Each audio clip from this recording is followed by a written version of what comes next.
Hello, it's great to have you here. Let's grab our paintbrushes because today we're going to be sketching in watercolors.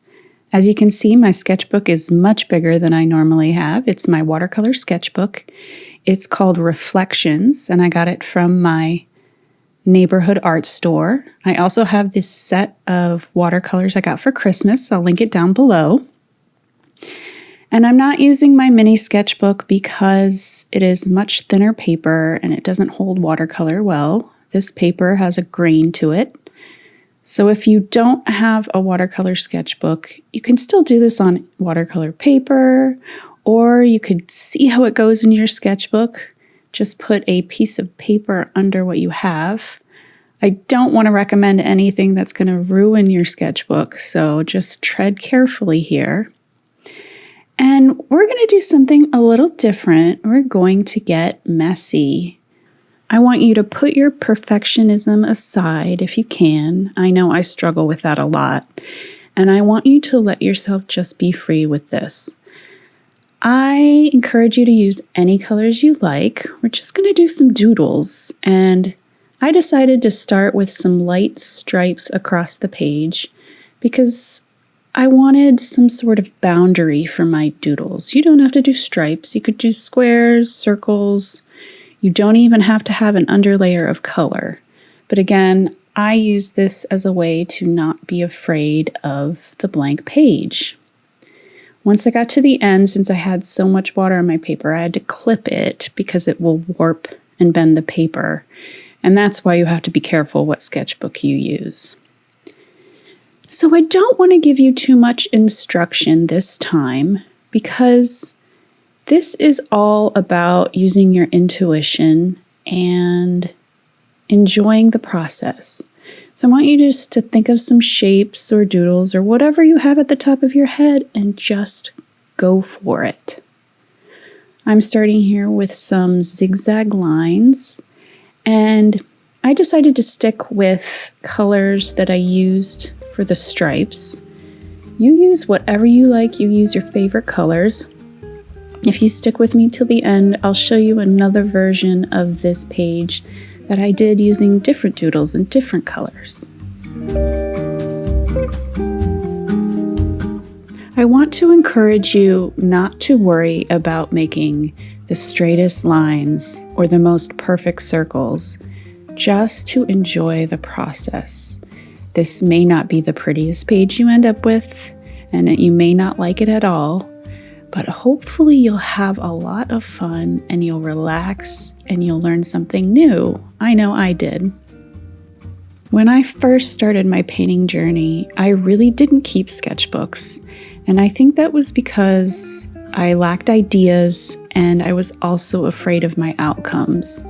And I think that really hindered my growth because I was so concerned about how it was going to look or how people were going to view what I had done. Even when I don't show my sketchbook to someone, I have this need that I want to produce something beautiful. And when I don't let go of that urge, it can paralyze me from opening my sketchbook and just enjoying what I love to do. I do have a trick that I have learned that has helped me get over this, and it is to keep a messy sketchbook and a pretty sketchbook.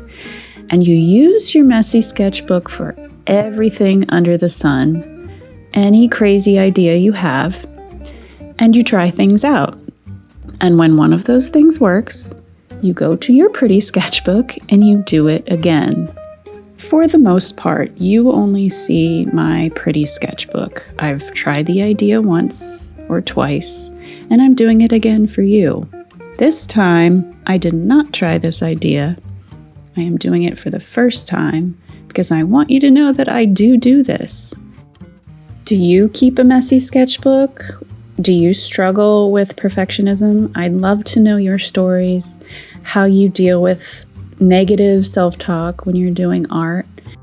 Please let me know in the comments below. I have learned so much from you all already.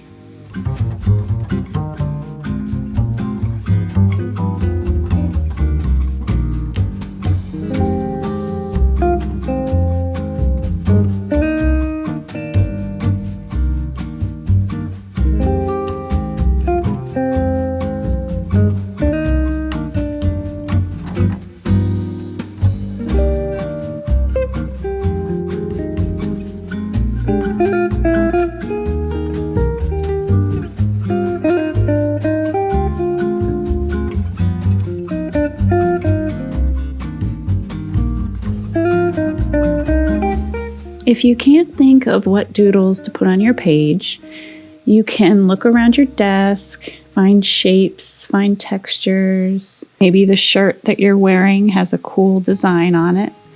Sometimes I go on Pinterest and I pick things from this picture, that picture, and kind of meld them together in these doodles.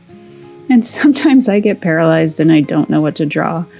This page took me about 40 minutes, and it's a pretty big sketchbook. If I had tried to be perfect, it would have taken a lot longer, and I probably wouldn't have had nearly as much fun. So it will vary with the size of your sketchbook and if you're struggling to know what to put in it.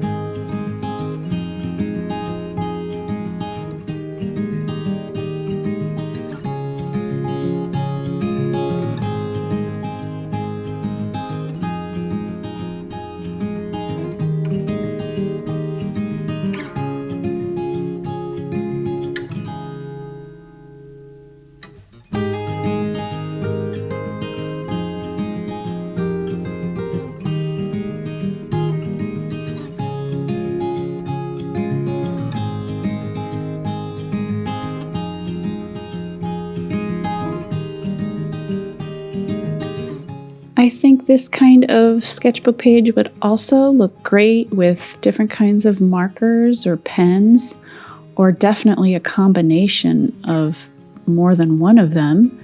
I have done some of these pages with watercolor and pen. I really love my black fine liner, especially on top of watercolor. You can make a lot of cool designs and get really interesting results when you combine them.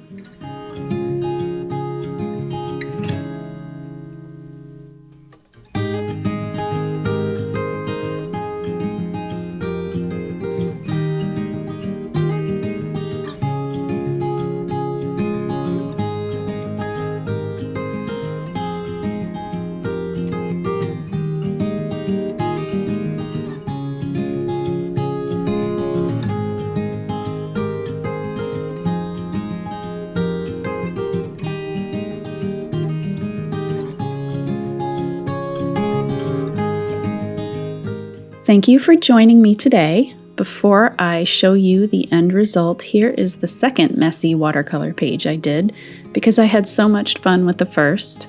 I used some pinks and purples and oranges and a little gold, and I just went with what was on my mind and I didn't worry about the result. I hope you had fun and had a chance to relax and enjoy the process and maybe find something new in your art practice. I can't wait for the next one, and I hope you have a wonderful week. Take care.